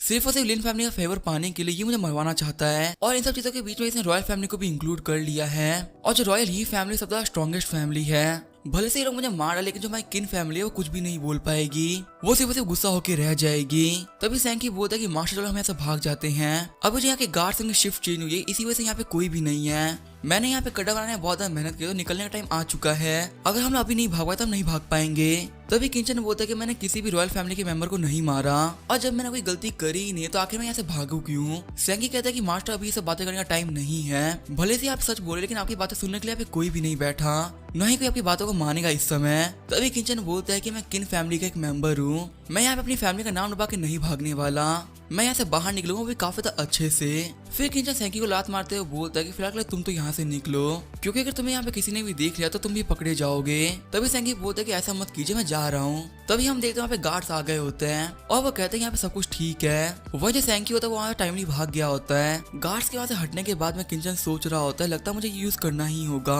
और लिन लैंग, तुमने सिटी लॉर्ड को अपना फादर कहा था ना, देखते हैं तुम्हारे फादर ज्यादा स्ट्रॉन्ग है मेरे फादर, और मैं भी अपने फादर की पावर को यूज करने वाला हूँ, और तुमने मुझे फोर्स किया ये सब करने के लिए। ये बोलते हैं किंचन अपने शॉट को फायर कर देता है, जिससे आसमान में एक सिग्नल बनता है, और जितने भी किन फैमिली के लोग होते हैं वो सिग्नल को देखते दौड़ते हुए आने लगते हैं। और किंचन सोच रहा होता है अब ये कमियां नहीं बचने वाले। थोड़ी देर बाद हम देखते हैं किंचन के फैमिली को सारे बंदे आ गए होते हैं और कहते हैं कि लॉर्ड आपने हमें बुलाया है, आखिर आप हमसे क्या चाहते हैं। किंचन कहता है कि यहाँ पे कुछ लोगों ने तुम्हारे लॉर्ड को परेशान किया है, बस तुम सभी लोगों को थोड़ी देर मिले फाइट करके उन सभी को खत्म करना है, हमारा एक भी दुश्मन यहाँ पे बचना नहीं चाहिए। आगे हम अगले दिन सुबह का सीन देखते हैं, जो शैंकी और बाकी गार्ड्स होते हैं वो ग्राउंड की तरफ जा रहे होते हैं, जिस ग्राउंड में किंचन का एग्जीक्यूशन था। शैंकी कह रहा होता कि दुखी मत हो, हमारे यंग मास्टर पक्का से बच जाएंगे, वो एक बहुत बड़ा जीनियस है, वो ऐसे नहीं मर सकते। और बाकी गार्ड्स भी कहते हैं कि हाँ तुम सही कह रहे हो। फिर जैसे ही वो लोग ग्राउंड की तरफ आते हैं, वहाँ पे बहुत सारे लोगों को खड़ा हुआ देखते हैं, और जो वहाँ पे जितने भी लोग होते हैं वो कह रहे होते हैं कि बॉडी को ऑलरेडी टांग दिया गया है और एग्जीक्यूशन तो काफी जल्दी कर दिया। और वहाँ पे एक बॉडी को टंगा हुआ देख के शैंकी और गार्ड्स रोने लगते हैं। शैंकी कह रहा होता है कि आखिर कैसे पॉसिबल हो सकता है, इन कमीनों ने हमारे यंग मास्टर को मार दिया, और यंग मास्टर प्लीज हम लोग को माफ कर दीजिएगा, हम लोग आपको बिल्कुल भी नहीं बचा पाए। तभी साइड से किंचन बाहर निकलता है और कहता है कि शैंकी तो इतना चिल्ला क्यों रहे हो, और क्या तुम मेरे लिए ब्रेकफास्ट लेके आए हो। वहीं जो शैंकी और बाकी गार्ड्स होते हैं वो काफी शौक रह गए होते हैं। फिर वो सभी लोग किंचन गले लगाते हुए कहते हैं कि मास्टर आप नहीं मरे, हम आपको देख के काफी ज्यादा खुश हैं। और किंचन उन लोगों को बोल रहा था कि मुझसे दूर हटो, यहाँ पे सब लोग मुझे देख रहे हैं। किंचन कहता है कि लिन लैंग ने कहा था कि जो सिटी लॉर्ड हैं वो उसके गॉड फादर हैं, लेकिन जो उसके फादर थे वो मेरे फादर जितने अच्छे नहीं हुए, इसी वजह से लिन लैंग को अपने गॉड फादर को खोना पड़ा, और हम देते जो बंदा लटका होता है वो और क्वीन सिटी लॉर्ड होता है। तभी शैंकी बोलता है कि यंग मास्टर आखिर आपने इसे कैसे मारा, क्या आपने सब अकेले किया है। तभी किंचन बोलता है तुम पागल हो क्या, मैंने इस चीज का यूज किया है। तभी शैंकी शॉक होते हुए बोलता है ये तो किन फैमिली का वॉर ऑर्डर है ना, और किंचन बोलते है कि हाँ तुम सही कह रहे हो, मैंने वॉर ऑर्डर का यूज किया है, और वॉर ऑर्डर हमारी फैमिली सबसे प्रीशियस ट्रेजर होता है जिसे कि हम कभी भी किन फैमिली की मिलिट्री पावर को यूज कर सकते हैं। इसका यूज करते आप 100 किलोमीटर के अंदर कहीं भी हेल्प बुला सकते हैं और जो नाइट्स आपके पास में आएंगे वो बिना कुछ पूछे आपकी हेल्प करेंगे। ये सब सुनकर सैंकी बोलता है तो आखिर आपने क्या ऑर्डर दिए? और किंचन बोलता है क्या तुम्हें देख के पता नहीं चल रहा, मैंने बस यही ऑर्डर किया कि लिन लैंग के साथ में जितने भी लोग हैं उन सभी को मार डालो। और इसी वजह से यहाँ पे सिटी लॉर्ड भी मारा गया। पर ये तो बहुत बेकार बात है जो ये वॉर ऑर्डर ये खत्म हो गया, इसको मैं सिर्फ एक ही बार यूज कर सकता था। मेरे फादर किन फैमिली के अंदर बहुत सालों से मेहनत कर रहे हैं लेकिन उनको अभी तक सिर्फ एक ही ऑर्डर मिला, ये काफी ज्यादा बेकार बात है, मुझे ऐसे और भी चाहिए। वही जो शैंकी होता है वो कह रहा होता है कि यंग मास्टर आपने काफी शानदार काम किया है। फिर शैंकी बोलता है कि मास्टर आखिर वो कमियां लिन लैंग कहाँ पर है, कहीं वो फिर से भाग तो नहीं गया? और किंचन बोलता है कि वो भाग नहीं सकता, चलो मैं तुम लोगों को दिखाता हूँ कि आखिर वो कमीना कहाँ पर है। फिर हम देखते हैं किंचन अपने लोगों को लेकर लिन लैंग के पास में आ गया होता है और जो लिन लैंग होता है उसकी हालत काफी ज्यादा खराब होती है और सभी लिन लैंग के ऊपर कचरा फेंकते हुए कह रहे होते तुम काफी ज्यादा घटिया इंसान हो, तुमने यहाँ पे एक अच्छे इंसान को गलत दिखाने की कोशिश करी है। और लिन लैंग कह रहा होता है कि मैं मानता हूँ कि मैंने बहुत बड़ी गलती करी है और यहाँ पे जितने भी लोग हैं उन लोगों को किन फैंग ने नहीं मारा, मैंने उन सब लोगों को मारा है, यहाँ पे जो भी कुछ हुआ वो सब मैंने किया है। तो अभी शैंकी वहाँ पे आते हुए कहता है ये तो वही होल जो कि मैंने खोदा था, अब इस होल के अंदर एक कुत्ता क्या कर रहा है? फिर शैंकी बोलता है कि यंग मास्टर ये बंदा एक बहुत बड़ी बीमारी है और ये हमारे लिए बाबा प्रॉब्लम खड़ी करता रहता है तो हम इसे मार क्यों नहीं देते? किंचन बोलता है कि नहीं हम इसे नहीं मार सकते, ऐसा इसी वजह से क्योंकि इसकी जो बहन है काफी ज्यादा पावरफुल हो चुकी है और अगर हमने इसको ऐसे ही मार दिया तो इससे कुछ फैमिली के बीच में वॉर छिड़ जाएगी। लेकिन तुम बिल्कुल भी टेंशन का मतलब मैंने इसे काफी अच्छे से धमका दिया है और तुम खुद भी सोच सकते हो कि सिटी लॉर्ड को मारने के बाद ही मैं यहाँ पे काफी आराम से खड़ा हूँ, तो इससे मेरी किन फैमिली की पावर पा चलती है और यहाँ पे कोई फैमिली आके हमें बिल्कुल भी कुछ नहीं कर सकती क्योंकि किसी के पास में कोई भी प्रूफ नहीं है। वही जो शैंकी होता है वो कह रहा होता है कि हम इस कमीने को नहीं मार सकते, मुझे बेहद ही गुस्सा आ रहा है, लेकिन यंग मास्टर हम इसको जान से नहीं मार सकते ना, हम इसकी थोड़ी सी पिटाई तो कर ही सकते हैं ना। और अपने सभी लोग को देखते हुए किंचन बोल रहा होता है ठीक है तुम इसे मार सकते हो। साथ ही वो सोच रहा होता है कि ये लोग तो काफी रूथलेस हैं, लगता है ये इस कमीने को बिल्कुल भी नहीं छोड़ने वाले। फिर शैंकी और बाकी सारे गार्ड्स आगे बढ़ते हुए लिन लैंग की धुलाई कर देते हैं। आगे हम देखते हैं वो सभी लोग वहां से जा रहे होते हैं। वहीं लिन लैंग होता है उसकी हालत काफी ज्यादा खराब हो गई होती है और वो कह रहा होता है कि तुमने मुझे बहुत गंदी तरीके से मारा, मैं तुम्हें नहीं छोड़ने वाला।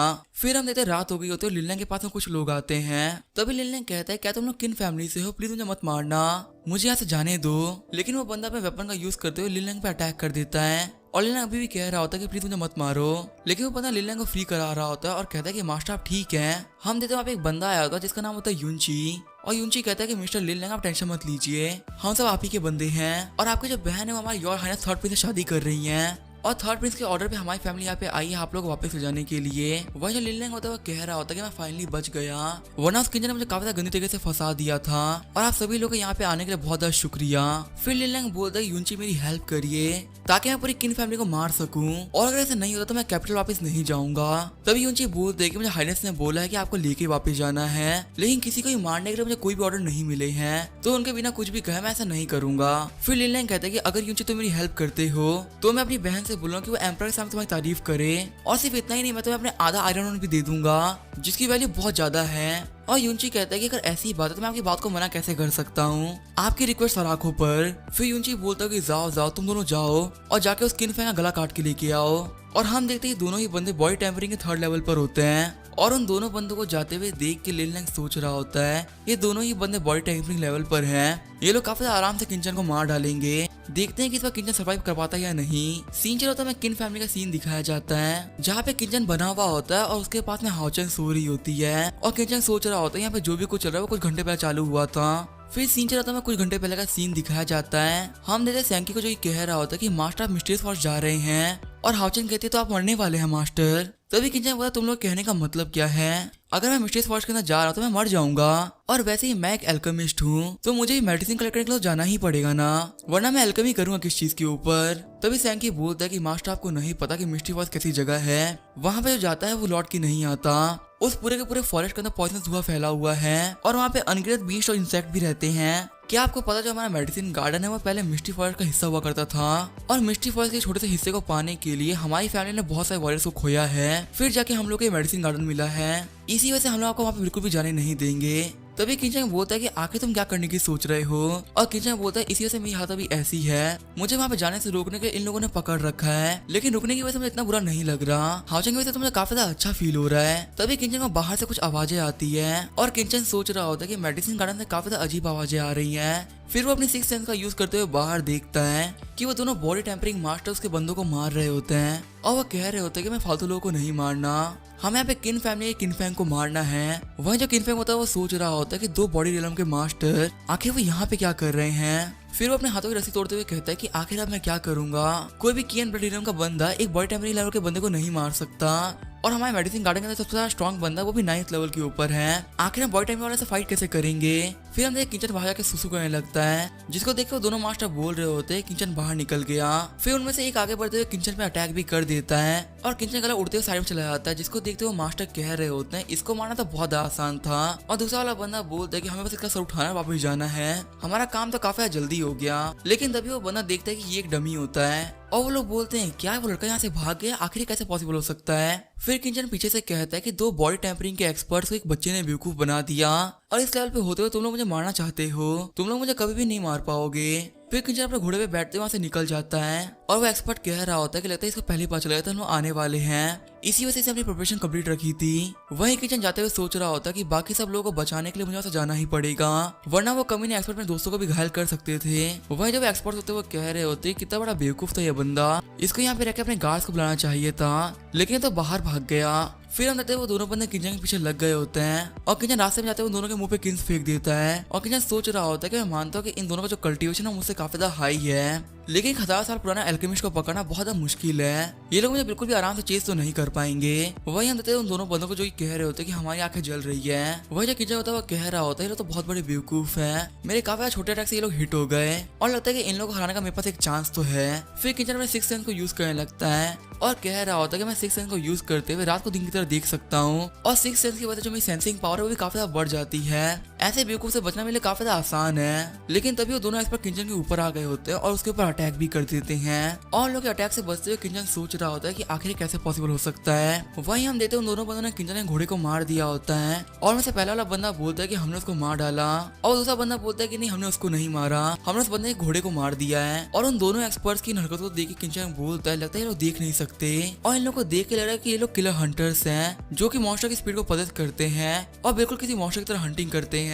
और ये लोग डमी से इसी वजह से बेवकूफ नहीं बने थे क्योंकि लोग बेवकूफ हैं, असल में ये उसकी स्मेल से बेवकूफ बन गए थे। तभी वो एक्सपर्ट बोलता है कि उसकी स्मेल वहां से आ रही है। फिर वो दोनों फिर से किचन का पीछा करने लगते हैं। वही किचन दौड़ते हुए सोच रहा होता है कि ये दोनों बॉडी टेम्परिंग एक्सपर्ट मुझे स्मेल करके मैं पीछा कर रहे हैं और इन लोगों से बचने के लिए मुझे अपने कपड़ों को फाड़ना होगा और हर जगह बिखेरना होगा, शायद इस टेक्निक को यूज करते मैं यहाँ से भाग सकूं। और जैसे ही किचन ये काम करता है वो हंटर बोलता है लगता है लड़के तुझे पता चला कि हम तो स्मेल से ढूंढ रहे हैं, इसी वजह से तू अपनी सैंड को यहाँ वहाँ बांट रहा है, लेकिन लड़के तुझे बिल्कुल भी नहीं पता कि तू कहाँ बढ़ रहा है। थोड़ी देर आगे जाने के बाद रास्ता खत्म हो जाएगा, आगे थोड़ा अच्छे से देखो ये जो रास्ता तुम्हें मौत की तरफ लेके जा रहा है। तभी किचन रुकते हुए कहता है ये तो क्लिफ आ गई और फिलहाल मेरे सामने तो फॉर्मेटिव मिस्टिक फॉरेस्ट है, आखिर मैं क्या करूं, मेरे पीछे ये हंटर्स और आगे ये फॉरेस्ट। फिर वो हंटर धीरे धीरे आगे बढ़ते हुए कहते हैं क्या तुम अब आगे नहीं जाओगे, क्या तुम्हारे अंदर हिम्मत नहीं मिस्टिक फॉरेस्ट के अंदर जाने की, और अगर तुम एक बार एंटर कर गए तो तुम पक्का उसकी मिस्ट को सूंघ के मर जाओगे। तो मिस्टिक फॉरेस्ट के अंदर जाके मरने से बेटर यही है कि तुम हमारे हाथों मर जाओ, हम तुम्हें सिर्फ एक झटके के अंदर मार देंगे, तुम्हें कोई भी तकलीफ नहीं होने देंगे, लेकिन अगर तुम फिर भी हमारी बात नहीं मानोगे तो हम लोग तुम्हें मिस्टिक फॉरेस्ट के अंदर फेंक देंगे और वहां पे तुम्हें मौत मिलेगी, वो काफी ज्यादा गंदी मौत होगी। तभी किचन अपने हाथ में एक टियानो फ्रूट को तोड़ देता है और कहता है कि आखिर मरने से डरता कौन है। ये कहते हुए वो मिस्टिक फॉरेस्ट के अंदर कूद जाता है और जो किंचन होता है वो नीचे कूदते हुए कह रहा होता है कि मैं तुम कुत्तों के हाथों कभी भी नहीं मरूंगा, तुम लोग से बेटर मैं मॉन्स्टर के हाथों मर जाऊं। वहीं जब वो एक्सपर्ट होते हैं वो बोल रहे होते तो सच में कूद गया, लगता है सब मौत को ज्यादा ही प्यारी है, ये भी मिस्टिक फॉरेस्ट के अंदर कूदा है। तभी वो एक्सपर्ट कहता है लगता है ये सोच रहा है कि कोई प्रोटैगनिस्ट है जो कि मिस्टिक फॉरेस्ट के अंदर कूदने के बावजूद बच जाएगा, लेकिन अगर सही बोले तो इतनी ऊंची क्लिफ से कूदने के बाद ही कोई मर जाए, ऊपर से पॉइजनस मिस्ट और बहुत सारे खतरनाक बीस्ट, ये वहां से बिल्कुल भी बच के नहीं लौट सकता और अब वक्त आ चुका जाकर रिवॉर्ड लेने का। फिर वो दोनों ही एक्सपर्ट हंसते हुए कहते हैं कि वो बंदा दर्द में होगा और शायद वो दर्द से चिल्ला रहा होगा और रिग्रेट कर रहा होगा कि आखिर वो मिस्टिक फॉरेस्ट के अंदर क्यों कूदा, लेकिन चलो कोई बात नहीं, हमें तो काफी अच्छा रिवॉर्ड मिलेगा ना। वही हम मिस्टिक फॉरेस्ट के अंदर देखते हैं किंचैंग जो कह रहा होता है मुझे काफी रिग्रेट हो रहा है कि आखिर मैं पहले यहाँ पर क्यों नहीं आया, मुझे यहाँ पे पहले ही आ जाना चाहिए था। ये जगह तो पूरी तरीके से एलर्जीज का पहाड़ है, यहाँ बहुत सारे एलर्जीज मिल रहे हैं और मैं तो इतना खुश है कि मुझे चिल्लाने का मन कर रहा है और पक्का से दोनों बंदों को लगा होगा कि मैं मर गया हूँ, लेकिन उन बेवकूफों को बिल्कुल भी नहीं पता कि मैं तियानो फ्रूट को यूज किया था जिससे कि मैंने यहाँ पे जितना ही पॉइजन था उसको काट दिया और इसी वजह से मैं यहाँ पे काफी आराम से घूम पा रहा हूँ और मैं ये तो कह सकता हूँ कि मैंने फिलहाल के लिए अपनी लाइफ को बचा लिया है, लेकिन लगता है तो तियानो फ्रूट ज्यादा देर तक काम नहीं कर पाएगा, मुझे यहाँ पे कुछ और हर्ब्स का यूज करते हुए खुद को बचाना होगा वरना जो पॉइजन वो मेरी बॉडी में फैल जाएगा। फिलहाल मुझे यहाँ पे एक पॉइजन प्रिवेंटिंग पिल और एक एनिमल रिपेलिंग पिल बनानी है। और इन दोनों पिल को बनाने के लिए सारे हब्स को अपने पास में ले लेता है और कहता है यहाँ के हब्स की क्वालिटी काफी ज्यादा बेहतरीन है। 2 घंटे बाद हम देखते हैं किंचन ने पिल बना ली होती है और उसके एनिमल रिपेलिंग पिल की वजह से वहाँ पे एक ब्लड रकून आ गया होता है, जिसको देख किंचन बोल रहा होता है कि इस ब्लड रकून को पकड़ना बहुत ज्यादा मुश्किल होता है, लेकिन मेरी पिल की वजह से ये यहाँ पे आके बेहोश हो गया। और लगता है जो मेरी पिल की क्वालिटी वो काफी ज्यादा बेहतरीन थी। फिर किंचन को पेड़ को देखते हुए ब्लड रकून को देखते हुए एक आइडिया आता है और कहता है कि मैं सोच रहा था कि मैं आखिर दोनों बंदों से फाइट कैसे करूंगा। चलो फाइनली मुझे एक तरीका मिल गया उन कम्युनिटी से फाइट करने के लिए। अगले दिन हमें सुबह का सीन दिखाया जाता है। हम देखते हैं दोनों एक्सपर्ट हंटर्स को जो कि जंगल में एंटर कर गए होते हैं और वो लोग कह रहे होते हैं कि वो बच्चा यहीं कहीं गिरा होगा, आखिर वो मिल क्यों नहीं रहा। और तभी उन लोगों को किंचन वहाँ पे मिल जाता है और पहले एक्सपर्ट बोलता है कि लगता है बंदा काफी ज्यादा टॉर्चर हुआ और उसके बाद उस पॉइजन मिस्ट को सुन के मर गया। चलो हम इसका सर काट के वापस लेके चलते हैं, हमारा काम तो कंप्लीट हो जाएगा। लेकिन जैसे वो सर काटने वाले होते हैं तभी किंचन उनके ऊपर अपनी पिल फेंक देता है, लेकिन क्योंकि वो दोनों ही बॉडी टेम्परिंग के लेवल पे हैं इसी वजह से वो लोग काफी ज्यादा आराम से अटैक को ब्लॉक कर लेते हैं। और वो लोग कह रहे होते हैं कि ये बंदा नहीं मरा। तभी दूसरा वाला एक्सपर्ट बोलता है कि पक्का से मरा तो नहीं है, लेकिन इसकी बॉडी पॉइजन तो होगी ही। वहीं जब किंचन होता है वो कह रहा होता है कि मैंने गलती कर दी, मैं सोचा था मैं की और ब्लड के रियल पे होती तुम लोग को मार सकता हूँ, लेकिन तो मैं अटैक पे तुम टच नहीं कर पाया। वैसे तुम लोग प्रोफेशनल हंटर्स हो ना, तुम लोगों को तो पॉइजन के बारे में बहुत कुछ पता होगा। चलो मैं तुम लोगों से एक क्वेश्चन पूछता हूँ, अगर ब्लड रकून बीस्ट का ब्लड और मियास्मा ट्री मिक्स होती तो क्या होता है। तभी वो हंटर बोलते तो किसी को ही पता होगा, अगर दोनों चीजें ऐड हो जाती तो इसे पॉइजन बनेगा, वो भी काफी खतरनाक पॉइजन। लेकिन हमें ये बात पता है कि जो ब्लड रकून होते हैं उनको पकड़ना बहुत ज्यादा मुश्किल होता है और वो भी जल्दी किसी के हाथ में नहीं आते। लेकिन अगर वो किसी के हाथ में आ जाए तो उसके ब्लड का यूज करते हुए कोई किसी भी बंदे को 10 सेकंड में बेहोश कर सकता है, भले से वो बंदा बॉडी टेम्परिंग लेवल पे ही क्यों ना हो। तभी किंचन बोलता रहो ठीक है तुम लोग गिनती शुरू कर दो क्योंकि जल्दी 10 सेकंड होने वाले हैं। वहीं हम देखते हैं उन लोग के आसपास एक मिस्ट फैल गई होती है और वो लोग कह रहे होते हैं कि आखिर कैसे पॉसिबल हो सकता है। फिर उनमें से एक एक्सपर्ट बोलता है कि इस बंदे ने हमें बेवकूफ बनाया है, हमें पता भी नहीं चला और हम यहाँ पे कब से पॉइजन सूंघ रहे थे। फिर किंचन बोलता है कि लास्ट टाइम मुझे एक ब्लड रकून मिला था जिसका मैंने थोड़ा सा ब्लड ले लिया था और यहाँ पे पास में एक मियास्मा ट्री है और तुम लोग जैसे ही यहाँ पे आए मैंने ट्रिक करके तुम पे अटैक किया, लेकिन असल में मैंने वो अटैक तुम लोगों पे नहीं किया था, वो अटैक मियास्मा ट्री पे था ताकि से जो फॉग है वो बाहर निकल सके। और बिल्कुल ऐसा ही हुआ और तुम लोग मेरे ट्रिक में फंस गए। तभी वो दोनों एक्सपर्ट आगे बढ़ते हुए बोलते हैं कि हम इस कमीने को नहीं छोड़ेंगे, हम इस साले को मार डालेंगे। फिर वो लोग किंचन के काफी ज्यादा पास में आ गए होते, तभी किंचन बोलता है कि तुम लोगों ने लेट कर दिया, अब ये सब करने का कोई भी मतलब नहीं है। और हम देखते हैं उन दोनों बंदों की बॉडी से खून निकलने लगता है। फिर वो दोनों वहीं पे बेहोश होकर जमीन पे गिर जाते हैं और किंचन बता रहा होता है कि अगर यहाँ पे कोई नॉर्मल इंसान होता तो शायद उसे इस पॉइजन से कुछ खास फर्क नहीं पड़ा होता, लेकिन क्योंकि इन लोगों की मेन पावर स्मेल की है इसी वजह से लोग काफी जल्दी बेहोश हो गए। जब किंचन साइड में देखता है तो वहाँ पे उसे कुछ ब्लड रकून दिखते हैं। किंचन वहाँ से जाते हुए कहता है कि मेरे दोस्त तुमने मेरी बहुत ज्यादा हेल्प करी है, अगर तुमने मुझे अपना ब्लड नहीं दिया होता मैं यहाँ पे मारा जाता। तो आज सुबह का ब्रेकफास्ट मेरी तरफ से। और वो ब्लड रकून दोनों हंटर को खाने लगते हैं। सीन चल होता है मेडिसिन गार्डन का सीन दिखाया जाता है। वहाँ पे युनची और लिनलिंग अपने लोगों को लेके आ गए होते हैं और सेंगी कह रहा होता है आप लोग ये कहने का मतलब क्या है, हमारे यंग मास्टर मर गए, आखिर कैसे पॉसिबल हो सकता है, आप लोग कोई भी फालतू बात कर रहे हैं। तभी युनची अपने हाथ से कुछ फेंकते हुए कहते हैं कि ये देखो, और सेंगी कहता है हाँ ये तो यंग मास्टर के हॉर्स का है, वो इसी के ऊपर बैठ कहीं भी ट्रैवल करते थे। युनची कहता है कि तुम्हारे यंग मास्टर का जो खून ऊपर जंगल में फैल रखा है और देख ऐसे लग रहा है कि वो मिस्टिक फॉरेस्ट के अंदर चले गए हैं। तभी लिनलिंग कहता है कि अगर तुम लोग मिस्टिक फॉरेस्ट में गए तुम लोग बच नहीं पाओगे क्योंकि वो एक बहुत खतरनाक जगह है। वही शैंकी और हाउचन शॉक होते हुए सोच रहे होते हैं कि मास्टर ने कहा था कि उनको मिस्टीरियस फॉरेस्ट में जाना है, लेकिन क्या हमारे यंग मास्टर सच में वहाँ पे चले गए और क्या वो कभी भी लौट के नहीं आएंगे। लिनलिंग कहता है कि किनफेंग काफी ज्यादा अच्छा इंसान था, लेकिन एक बेवकूफी के चक्कर में वो मारा गया और जैसे कि रूल्स है तो वहाँ जो लीडर है वो मर चुका है, इसी वजह से मेडिसिन गार्डन और आयरन माइन दोनों ही मुझे दी जाएगी क्योंकि वो पहले मेरी ही हुआ करती थी। और रॉयल गार्ड इन कमीनों को यहाँ से बाहर निकाल दो, ये प्रॉपर्टी अब हमारी है। वो जो सैंकी होता है वो सोच रहा होता है यहाँ पे तो रॉयल गार्ड्स हैं, बिना यंग मास्टर की हेल्प के मैं इनको कैसे बाहर निकालूंगा। तभी किचन वहाँ पे आते हुए कहता है कि तुम लोग को मेरी फैमिली का ख्याल रखने की कोई जरूरत नहीं है, यहाँ पर मैं हूँ अपनी फैमिली का ख्याल रखने के लिए। वही युनची और लिनलिंग शॉक रह गए होते हैं और कहते हैं क्या किनफेंग नहीं मरा। फिर लिनलिंग कहता है कि तुम तो मिस्टिक फॉरेस्ट के अंदर गए थे ना, तो आखिर तुम जिंदा कैसे हो। किंचे कहता है कि मैं तो बस मिस्टिक फॉरेस्ट के अंदर गया था और तुम्हें क्या करना कि मैं जिंदा बचा या नहीं बचा और मैंने वहाँ पे क्या किया। साथ ही किंचन सोच रहा होता मैं पता चला कि आखिर यही दोनों कमीने हैं जिन्होंने मुझे मारने का प्लान बनवाया था। फिर उनसे आगे बढ़ते हुए कहता है कि मैं यहाँ पे आयरन मैन के बारे में बात करने के लिए आया हूँ। आपको तो पक्का से बात पता होगी ना कि मैं किस फैमिली से बिलोंग करता हूँ, तो मुझे उम्मीद है कि आप काफी अच्छे से बिहेव करेंगे। वही सैंकी सोच रहा होता है कि ये रॉयल ई फैमिली से बिलोंग करता है जो कि सबसे स्ट्रॉन्गेस्ट फैमिली है, पता नहीं यंग मास्टर इस कम्युनिटी से कैसे फाइट करेंगे। तभी किचन आगे बढ़ते हुए बोलता है मुझे बिल्कुल फर्क नहीं पड़ता कि आखिर तुम लोग कौन सी फैमिली से बिलोंग करते हो, पर मैं तुम लोगों को बता दूं कि मेरा गुस्सा काफी ज्यादा खराब है। अगर मुझे कोई गुस्सा कर दे, भले से वो किन फैमिली का ही क्यों ना हो, मैं उसे मार डालता हूँ। और क्या तुम लोग को कुछ दिनों पहले सिटी लॉर्ड याद नहीं है, जो कि ओरिजिनली मेरी किंग फैमिली से ही बिलोंग करते थे, लेकिन सिर्फ रॉयल फोर्सेस को खुश करने के लिए उन्होंने मुझे धोखा दे दिया। इसी वजह से मैंने उनको मरवा दिया। पता है मैंने उनको मरवाने के लिए क्या यूज किया था? वो था किन फैमिली का वॉर ऑर्डर। और कल की रात ही मैंने वही वॉर ऑर्डर को यूज किया है। और जिन लोगों को तुमने भेजा था वो भी 1000 टुकड़ों में बटे हुए होंगे। शायद तुम उनकी लाश को भी ना ढूंढ पाओ। और मुझे तो अब कोई भी टेंशन नहीं है, अगर कोई मुझसे भिड़ता है तो मैं इसको यूज कर लेता हूँ। अरे मुझे माफ करेगा मिस्टर युनची, आप यहाँ पे किसी को रिप्रेजेंट करने की बात बता रहे थे, मैंने तो आपकी बात सुनी ही नहीं। वह जो युनची होता है वो सोच रहा होता है कि इन फैमिली का वॉर बहुत पावरफुल चीज है, मैं अभी इसे टक्कर नहीं ले सकता।